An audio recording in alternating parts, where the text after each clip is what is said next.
Vamos ver agora um exemplo de como a gente pode usar uma lista de objetos e renderizar essa lista como a gente está vendo aqui. A gente tem uma lista de produtos, para cada produto existe um item que vai ter o nome do item, o preço e uma descrição.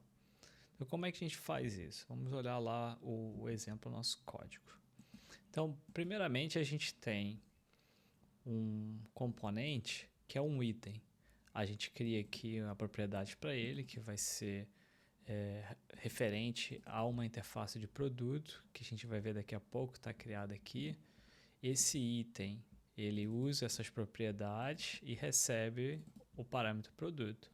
E aqui, basicamente, a gente mostra esses dados. A única coisa diferente do que a gente talvez já tenha visto é que a gente está usando um CSS inline, ao invés de usar uma classe em outro arquivo. A gente pode usar isso com essa sintaxe aqui, usando duas chaves. A gente pode colocar um CSS inline. E a gente está usando da mesma forma os componentes HTML. E nesse caso aqui, a gente está usando o toFixed 2 para manter as casas decimais.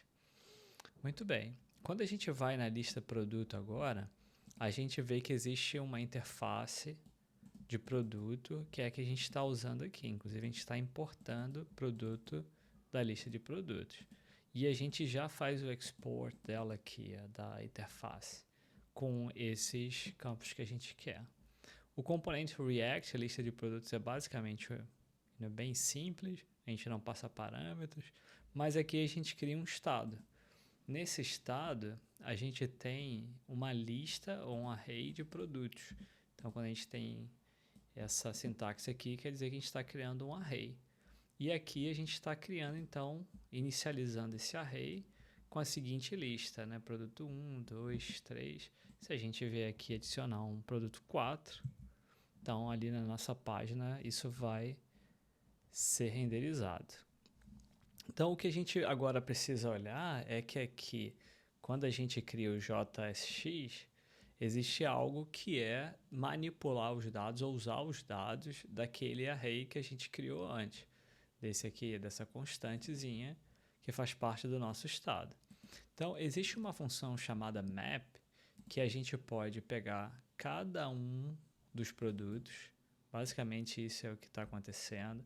A gente pega a lista de produto e mapeia cada um dos produtos para uma outra coisa. Então, a gente usa aqui uma arrow function e a gente mapeia o produto para um outro componente, que é o item.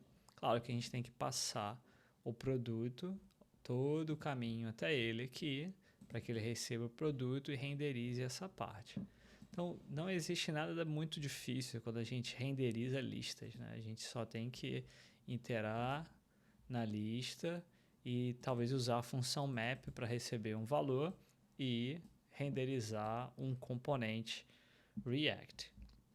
Então essa é a sintaxe, né? A gente abre o map aqui, tem que ser claro entre chaves para a gente acessar a variável, e aqui é o parâmetro que ele vai receber do map, né? Do produto, se ele vai receber um produto, poderia ser qualquer outro nome, poderia ser item, né? E a gente vai usar aqui, e aí a gente vai renderizar um componente React.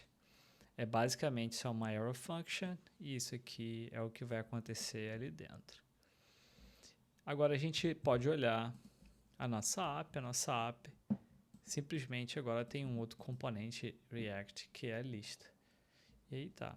Então esse é o exemplo que a gente tem para renderizar uma lista. Então quando a gente aumentar ou diminuir itens aqui, né, isso aqui vai mudar automaticamente.